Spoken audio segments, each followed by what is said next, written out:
Can you add more people as voters in 5 months than you did in just the previous 5 full years? All right. Okay. It has never happened in India's electoral history anywhere. Our questions were to an independent constitutional body called the Election Commission of India. Why is a BJP leader responding on their behalf?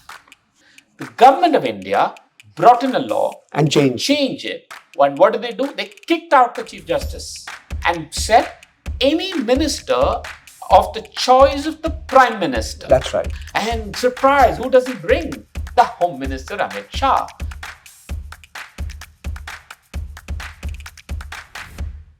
Hello and welcome to this special interview with Praveen Chakravarty.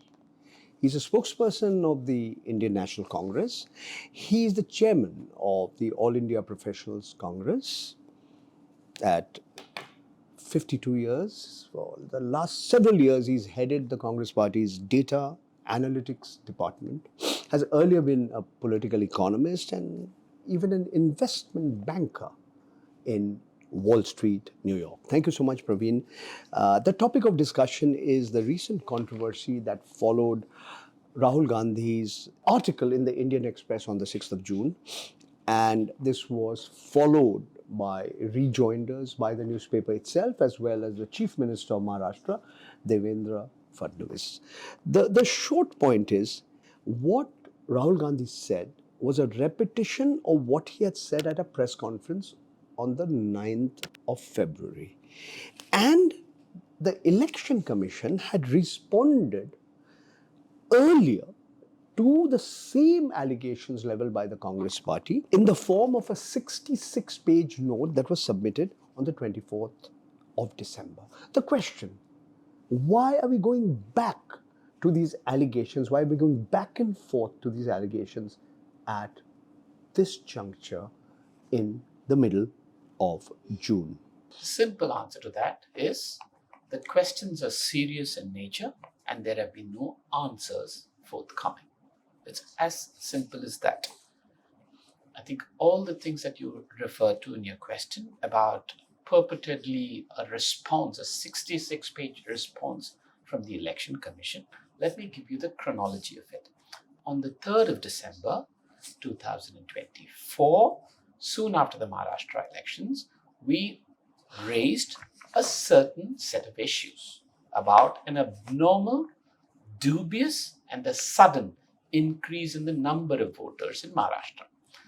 We had a physical meeting with the then Chief Election Commissioner, and I was present in that meeting on the 3rd of December. The Chief Election Commissioner, his other election commissioners were there, and then the staff were there. And from our side, there were about 7 or 8 of us. And we raised a set of questions. And the Chief Election Commissioner's response was that we will send you a note for a response. On the 7th of December, I put it in writing, specifically what is it that we were asking for. And this was given in writing to Mr. Rajiv Kumar, the then Chief Election Commissioner. Am I correct? Absolutely. Please continue. So the 66-page response came to the 3rd December meeting and the 7th December letter, and the 66-page response was a non-response. It merely outlined the process for adding a voter, deleting a voter, reporting turnout numbers and who does what, and it was basically a copy-paste from an election manual, process manual. That's not what we asked. We asked some very straightforward, pointed questions. How is it that there were nearly 40 lakh new voters that were added in just 5 or 6 months between the Lok Sabha election and the Vidhan Sabha election? That is 2024 May till November. And the number I have is a little over 41 lakh. And in the period, the 5 years for the Lok Sabha numbers, the number of voters is 2014 to 2019 is over 122 lakhs, almost 3 times. No, That's okay. But see, that's not the right comparison. Let me tell you the comparison. Every 5 years, there's a Lok Sabha election and a Vidhan Sabha election in the state of Maharashtra, as it is in every other state in this country. 2019 May, there was a Lok Sabha election. 2019 October or November, there was a Vidhan Sabha election in Maharashtra. 5 years later, 2024 May, there was a Lok Sabha election. 2024 November, there was a Vidhan Sabha election. So between 2019 Vidhan Sabha election in Maharashtra and 2024 Lok Sabha election, 5 years, there were 32 lakh new voters that were added in Maharashtra. In 5 months, between May 2024 and November 2024, there were nearly 40 lakh, 41 lakh, whatever, voters that were added. Think about it. There were more voters added in the state of Maharashtra in 5 months than they were added in the previous 5 years. To even a fifth grade student, this would sound absurd and illogical, simply because these are people that we're talking about. People don't fall from trees.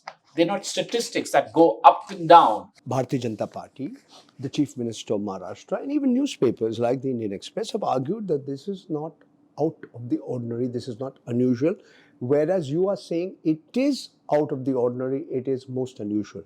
Am I correct? I will present data to you. All right. I have compared the last 20 years in the state of Maharashtra and everywhere else in the country.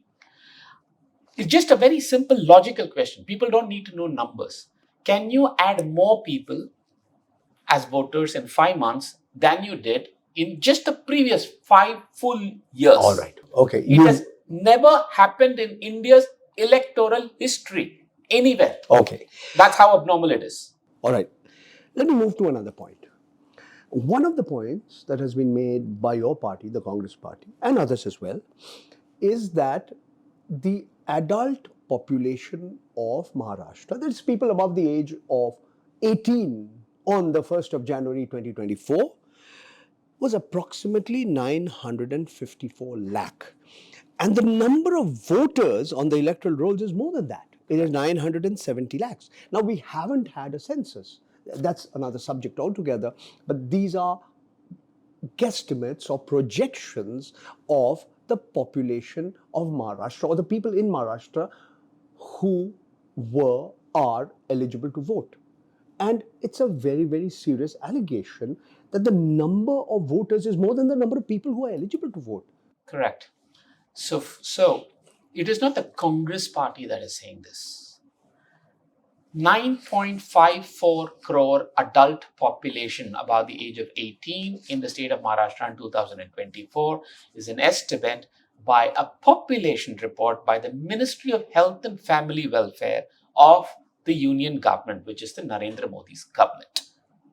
Okay? That's their estimate. It's not the Congress Party's estimate. It is an official published document. If the Modi government says that there were 9.5 crore people, adults above the age of 18 in Maharashtra in 2024, how did the Election Commission add 9.7 crore voters? First, nobody, even if it was 9.5 crore, no state ever had 100% of all adults as voters. Now, this is not just 100%, there's 16 lakh more voters than the estimated population. You could argue it's a population estimate. Yes, it is a population estimate. But guess what? These are demographic trends. Any demographer will tell you that these numbers do not change so dramatically. So as a simple exercise, I'll tell you, in that same report, they have this for every state in the country. You compare that with Haryana, with Jharkhand, with every other state, it tallies. All right. Let me move on and ask you a different question. The Election Commission says that all political parties were involved at each and every stage of the preparation of the voter rolls. And out of several tens of thousands of BLAs, booth level agents. There were over 27,000 booth level agents that were appointed by the Congress. There are two aspects. Were there any complaints made about the number of people who were registered as voters? And the second part of the question will about the voter turnout. Yeah. So first, the number of voters. Okay, so there is a certain process by the Election Commission for addition and deletion of voters. Now, the Election Commission's defense, and surprisingly, it's not just the Election Commission, but it's the BJP leaders that are defending the Election Commission on their behalf, which intrigues me, which I don't know why. Leave that aside. Their defense is that booth level agents from the Congress party either A, should have raised it at that time or did not raise it. Now, both of these are wrong. First, I will give you an example of a constituency called Shirdi. In the constituency of Shirdi, there were enormous number of fake voters that were added, and these were voters that were brought in from other states. And our candidate... You are making very strong allegations without...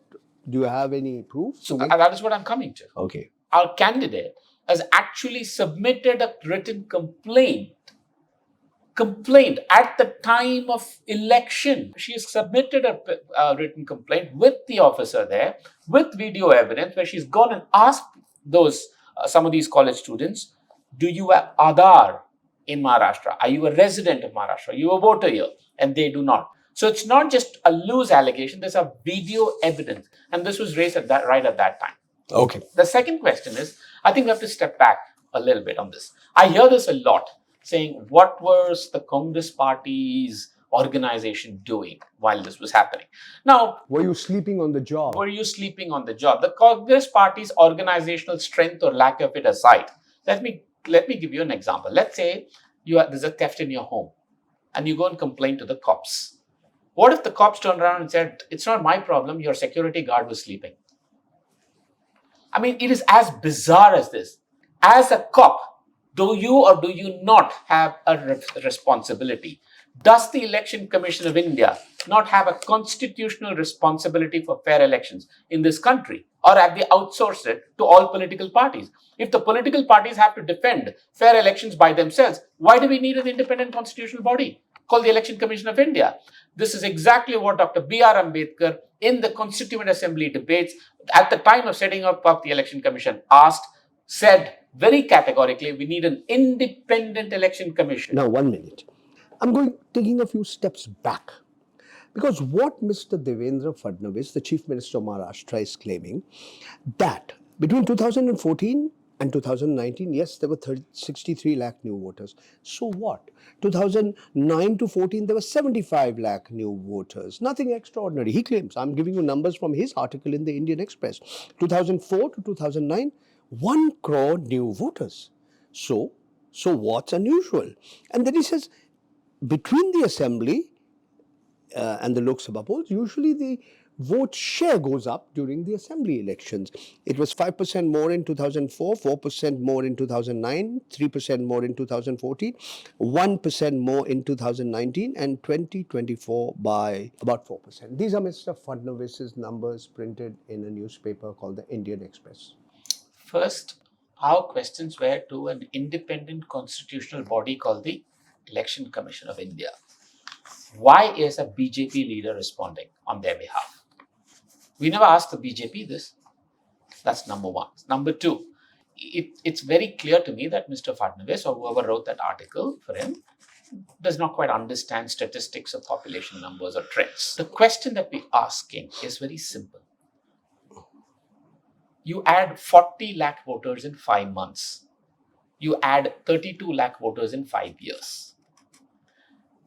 It's completely illogical to say you had 40 lakh voters in 2024, you added 30 lakh voters in 2004. So it's not very abnormal. The most fundamental thing is 30 lakh in 2004 is not comparable to 40 lakh in 2024. Because I'll give you a simple example. When in 2004, when 30 lakh voters were added in 5 months between Lok Sabha, do you know how many were added in the 5 years before? 61 lakhs.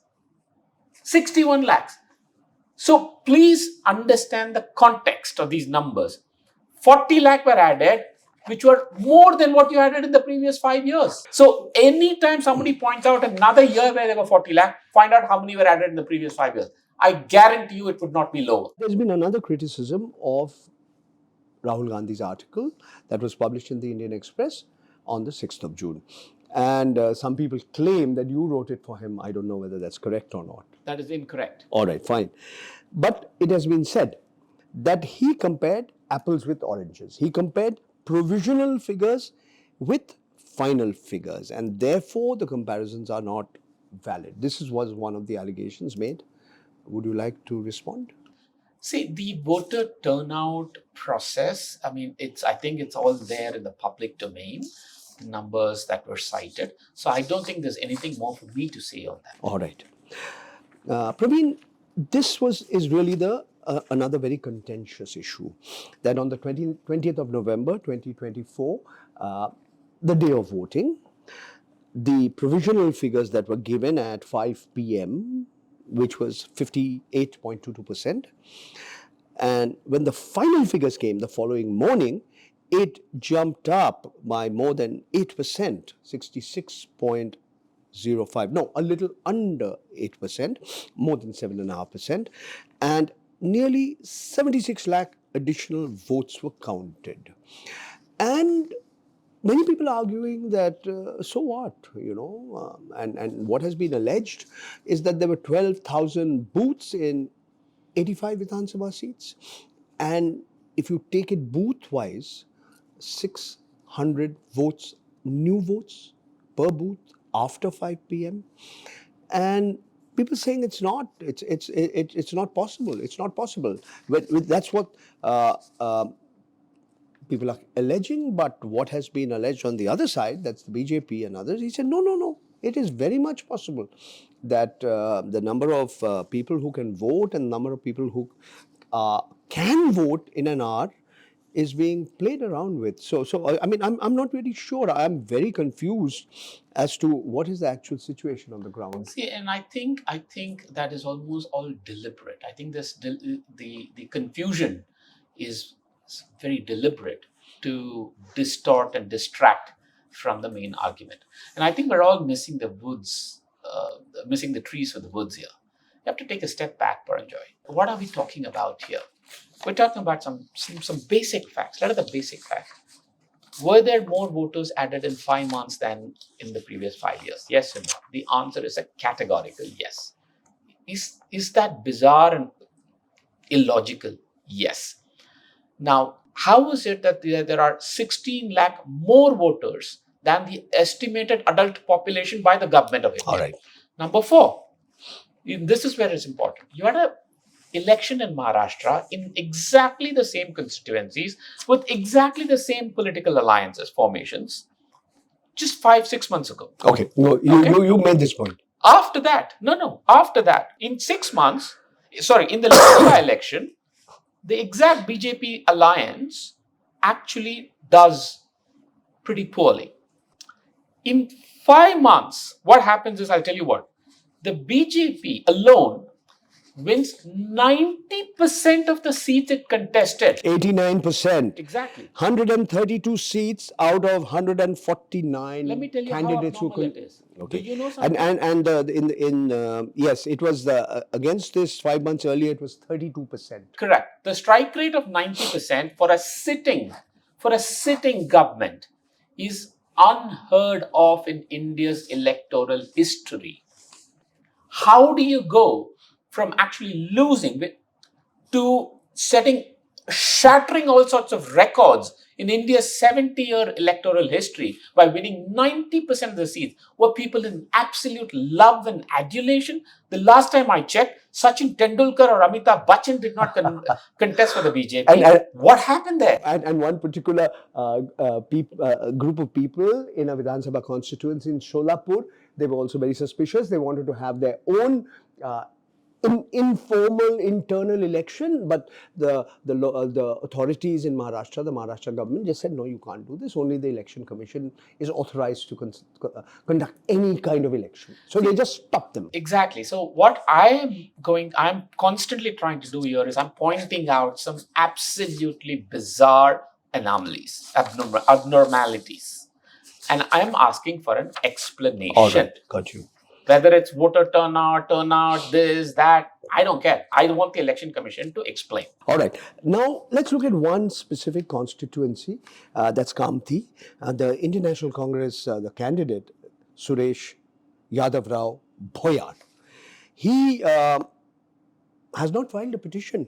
But now you're saying out of 112 election petitions filed, of which 28 are from the Indian National Congress, this is not a petition. Yet, it is being alleged that the share of the BJP vote shot up from roughly 1.19 lakh in 2024 Lok Sabha to 1.75 lakhs 5 months later in the Vidhan Sabha, with 35,000 new voters. So this is like a case study.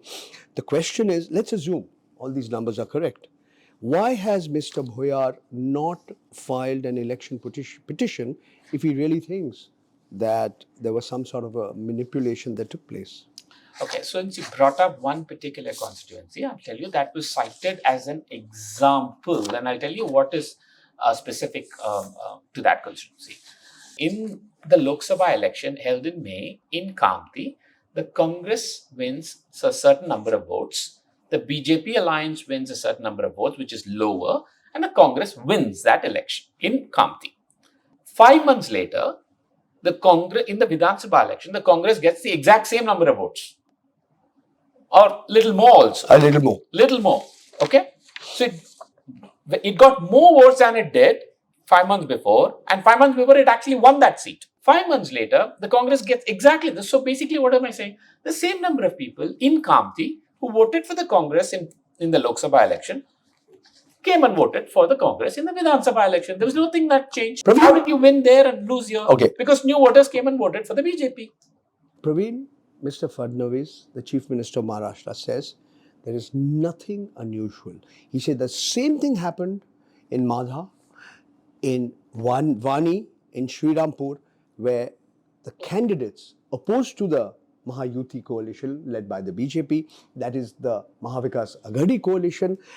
So in Madha it was the Pawar group, in Vani it was the Shiv Sena Uddhav Thackeray group, and the last one in Srirampur was the Congress, and you won by roughly, in these three constituencies, 18%, 13% and 12%. So this, according to Mr. Fadnavis, shows that by citing the example of Kamthi, you are actually misleading people. See, I think, Paranjoy, you're also falling for their deliberate confusion strategy. I think, like Kamthi, there are 50. What is the point about Kamthi? It's not about what percentage of voters increased and all that. In the election held 5 months back, certain number of people came out and voted for the Congress alliance, and the Congress alliance won. 5 months later, similar number of people came out and voted for the Congress alliance, and the Congress alliance lost. There are 50 such examples. None of the examples that whoever that BJP chief minister cited conforms to this trend. They're confusing you with all this percentage and all that. One second. If the rising electoral numbers alone was an important factor, or the most important factor in the victory of the BJP or the BJP-led coalition, how come the opposition coalition won 53 seats, mainly with victory margins that were greater than the increase in the number of voters? So what are you saying? They should have won 100% of seats? No. What's the logic? What's the argument? The argument is that you still won in at least 52 seats. And your victory margin was more than the increase in the number of voters. That's what I'm saying. Please tell me examples of constituencies where 5 months before, all right, the Congress alliance won. The same number of people that voted for the Congress alliance in the state election also, But this time, the Congress alliance lost. Isn't it bizarre? Okay. Isn't it bizarre? And that's all I'm asking. It's not about whether votes increase, you lost, whether president. No. Okay. It's a story. There's a trend here. There's All a right. pattern here. Okay. I'm about to conclude this interview. Sure. I need quick answers to two short questions. Sure. I'm going beyond Maharashtra to some extent. The first is political, because Mr. Fadnavis has said, the Congress is trying to justify the loss it is going to incur in Bihar when Vidhan Sabha elections take place. We don't have the dates. It's sometime in October, November 2025. So the short point is BJP is saying, you're poor losers, sour grapes, angur khatta hai. Our questions were to the Election Commission of Okay. India. We have no interest in responding to anything that the BJP says. Right. Last question. On the appointment of the election commissioners, we know there were lots of committees, Administration Reform Committee, Law Commission, on the body that should decide who becomes election commissioners, and then chronologically they become the chief election commissioner. And the law has been changed. We know that. So what's the problem? You have the leader of the opposition is part of that committee, Mr. Rahul Gandhi. Yes, the Supreme Court has voluntarily or willingly abdicated its position in that committee, the Chief Justice of India or his nominee or her nominee, and of course, yes, there's the Prime Minister. No. The Supreme Court has not voluntarily abdicated. The Supreme Court's recommendation for that committee was the Prime Minister of India, the leader of the opposition, and the Chief Justice of the Supreme Court to choose the next election commissioners. That's how important that election commission body was. The government of India brought in a law And changed. change it. And what did? They kicked out the Chief Justice of India and said any minister of the choice of the Prime Minister. That's right. Okay? Strong And then language, huh? and Chief then a- Justice being kicked out. Yeah. And then a meeting is called to choose the next election commissioners. And the Prime Minister was free to bring any minister of his choice. And surprise, who does he bring? The Home Minister, Amit Shah. Why are you surprised? I'm saying, obviously I'm being sarcastic here. So it's very, very clear. Okay. It's what Americans would call a packed committee. Thank you so much, Praveen, for giving us your time and for answering all the questions. And Thank you. the viewers of this program will decide whether your views and your numbers and your opinions are more credible than those of your political opponents. Thank you once again. You've just heard Praveen Chakravarty, Chairman of the All India Professionals Congress, former investment banker and political economist, and now a spokesperson of the Indian National Congress. Thank you for being with us.